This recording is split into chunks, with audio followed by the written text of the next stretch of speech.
Pozdravljeni.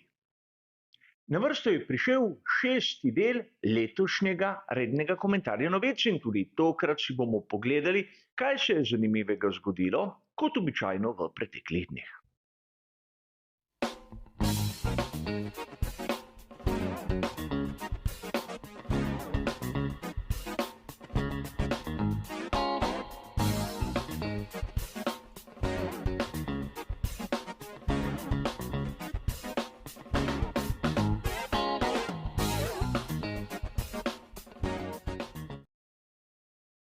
Verjetno ste tudi sami opazili, da je tokratni komentar novic uveljavljen z dnevom zamika. Namreč prednost sem dal tistemu najpomembnejšemu dogodku, ki se je začel v tem tednu, predstavitvi bolidov za prihajajočo sezono.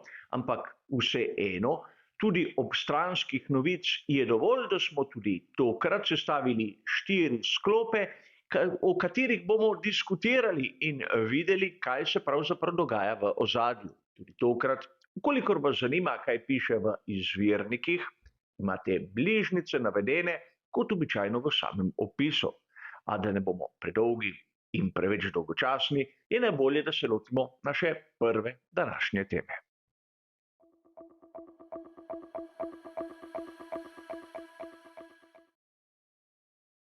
Tako kot jaz ste verjetno tudi vi zasledili celo goro člankov in prispevkov o neprimernem vedenju Kristjana Hornerja. Sam se bom tu skliceval predvsem na podatke, ki so dosegljivi v članku, ki je bil objavljen na spletnem portalu motorsport.com 7.2. Ne gre za prvi članek in verjetno niti ne za zadnji o tej temi, ampak v njem so dokaj realno našteta nekatera dejstva in vse tisto, kar je nepreverjeno, je tako tudi poudarjeno. A začnimo na začetku. Znotraj koncerna Red Bull bodo jutri v petek slišali tudi verzijo samega šefa ekipe Red Bull.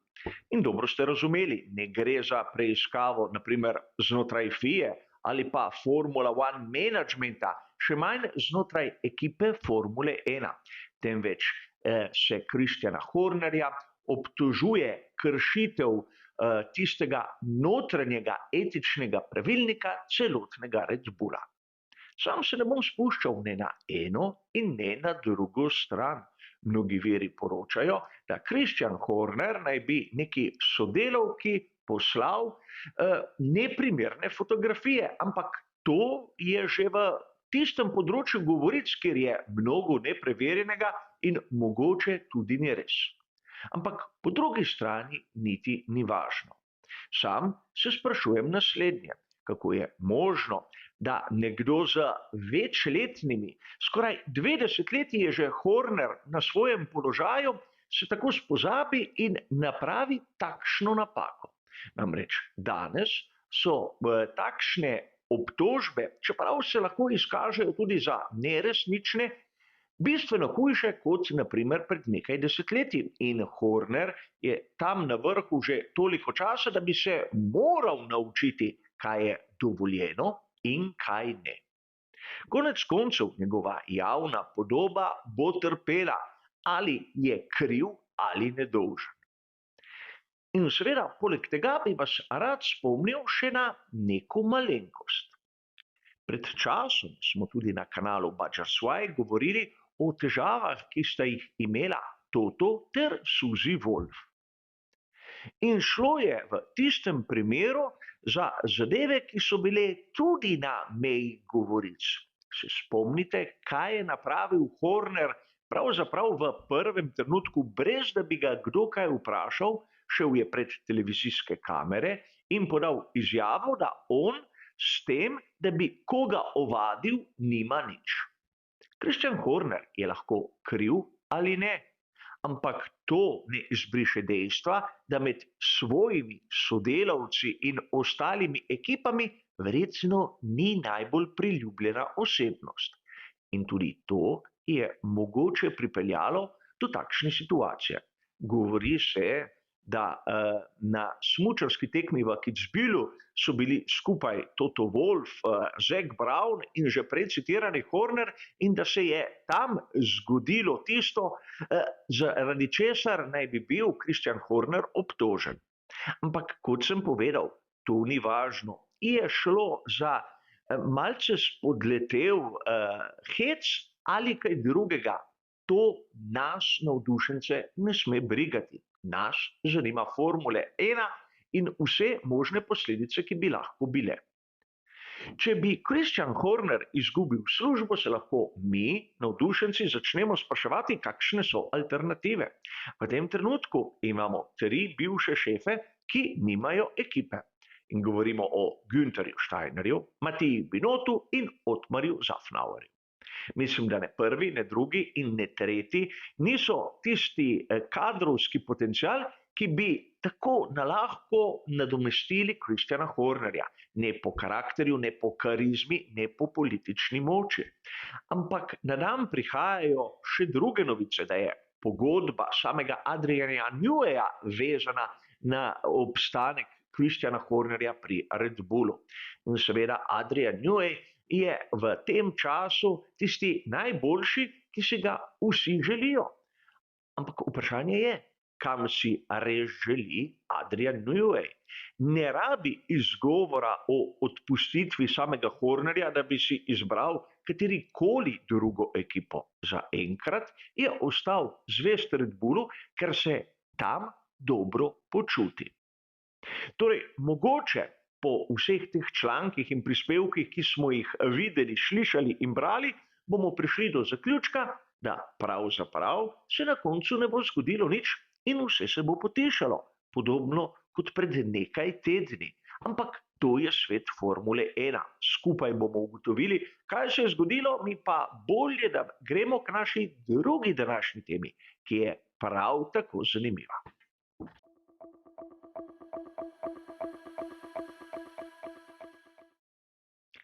Ko sem prebiral članek, ki je bil objavljen 3. februarja na spletnem portalu GP Blog, skorajda nisem mogel verjeti. Namreč prišlo je, vsaj tako trdijo vpleteni, do neljube napake. Formula 1 Management je pisala mail tako Michaelu Andretiju kot predstavnikom Cadillaca, da bi prišli na sestanek, kjer bi predstavili svojo vizijo vhoda ekipe Andretti v svetovno prvenstvo Formule 1. Ampak izgleda, da žal je ta pomembna pošta po pomoti zaromala v tisti predal, kjer najdemo vsi mi, navadni smrtniki, tiste teme, ki nas ne zanimajo. Namreč Andretti je, ko je bilo že vsega konec, odkril povabilo v tistem predalu, kjer se znajde nezaželena pošta. In sam sem se začel spraševati, a nismo morda v letu 2024, a nimamo ljudi, ki so verjetno v takšnih organizacijah zadolženi za to, da pomembna pošta ne slučajno zaide med nezaželeno. Verjamem, da meni osebno se lahko zgodi, ker prebiram lastno pošto na pametnem telefonu in poleg tega tudi snemam prispevke. Ampak to ni izgovor. Namreč pri Formula 1 Managementu so dobili še neko potrdilo. Če pri Andrettiju niso sposobni niti selekcionirati prave pošte, kako bodo sposobni biti konkurenčni v svetu, kot je Formula 1.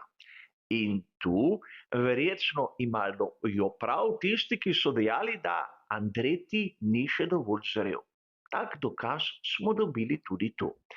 A pojdimo k naši tretji današnji temi.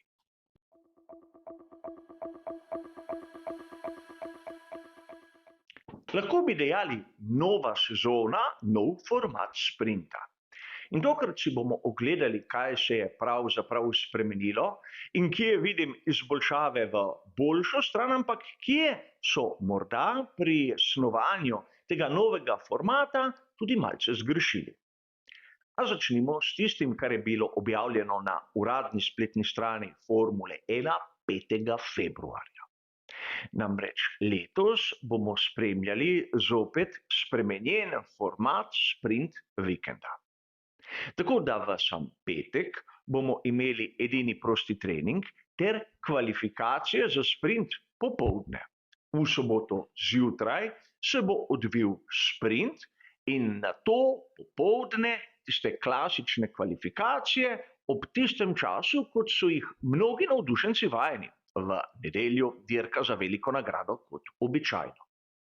In sedaj se lahko marsikdo začne spraševati, zakaj so bile potrebne take spremembe pri formatu, ki meni osebno ni bil všeč, ampak verjamem, da mnogim vam se je zdel zanimiv.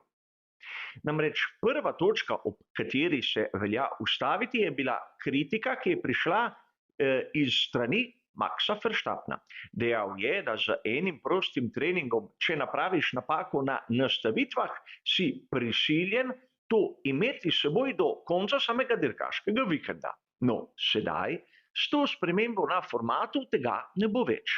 Parc Fermé se začne praktično s kvalifikacijami in sedaj celoten sprint bo nekako izven teh omejitev, torej po sprintu in pred začetkom kvalifikacij bo možno spremeniti vse tiste nastavitve, ki so drugače fiksne. In to je pozitivna sprememba. Ampak snovalci verjetno so spregledali nekaj. S tem, ko so dali sprint v soboto zjutraj in kvalifikacije v soboto popoldne, se bo lahko zgodilo, da pravzaprav na sprintu vozniki ne bodo šli na polno. Zakaj? Ukolikor pride do resnih trkov, resnih nesreč, ni nujno, da bodo pri ekipah sposobni popraviti bolide do začetka samih kvalifikacij, kar je podobna zanka, kot smo jo marsikdaj videli na tretjem prostem treningu, kjer so vsi šli malce bolj počasi, malce bolj umirjeno, malce manj tvegano. Ampak to je seveda nekaj, na kar mnogi niso pomislili. Žal, niso sprejeli nobenega predloga o obratnem štartnem vrstnem redu, kar se tiče sprinta, in to bi, po mojem, verjetno dogajanje na sami progi poživilo. Drugače bomo lahko spremljali podobno kot lani, da tisti, ki je najboljši, naprimer na dirki za veliko nagrado, je bil predtem tudi najhitrejši na samem sprintu, ampak pustimo se presenetiti. Videli bomo, ali bo ta format uspešen, ali približno čez leto dni se bomo zopet pogovarjali o podobnih, ampak rahlo spremenjenih temah. A pojdimo še k današnji zadnji temi.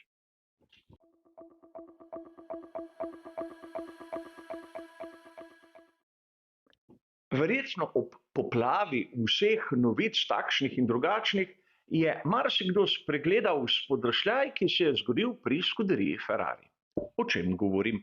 O objavi na družbenem omrežju X. O tem so poročali nekateri viri, naprimer Racing News 365.com.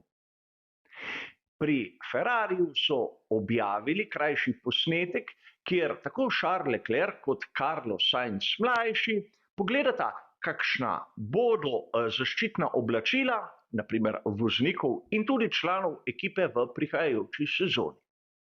In Carlos Sainz mlajši je lepo povedal, da črno je odšlo in da belo prihaja. In tisti, ki skrbijo za medije pri skuderiji Ferrari, so to tudi poudarili v samem naslovu objave. Ampak glede na to, da je Carlos Sainz mlajši tisti, ki zapušča Ferrari ob koncu sezone 2024 in Lewis Hamilton tisti, ki prihaja v skuderijo Ferrari naslednje leto, bi si lahko dejali, da Sainz pravzaprav ni razumel, kdo odhaja in kdo prihaja. Zanimivo je, da v današnjem času, ki je izjemno politično korekten, nihče ni videl, in tu dodajam s sarkazmom, tega skritega sporočila, ki je bilo mogoče zaslediti pri tej objavi. Sam menim, da uradno pri skuderiji Ferrari bi se morali izogibati takšnih sporočil, še posebej v trenutku, ko bo Lewis Hamilton prišel k Ferrariju. Znano je, da je pri takšnih dvotipnih sporočilih precej pozoren. Ampak vseeno, skoraj nihče ni tega opazil in verjamem, da sem sam tisti malce hudoben, ki v takšnih stavkih vidi tudi dvotipe. Večina izmed vas tega verjetno niti ni zapazila. Ampak za danes, za naš 6. komentar novic v sezoni 2024 je seveda to vse. Hvala za vašo pozornost in nasvidenje.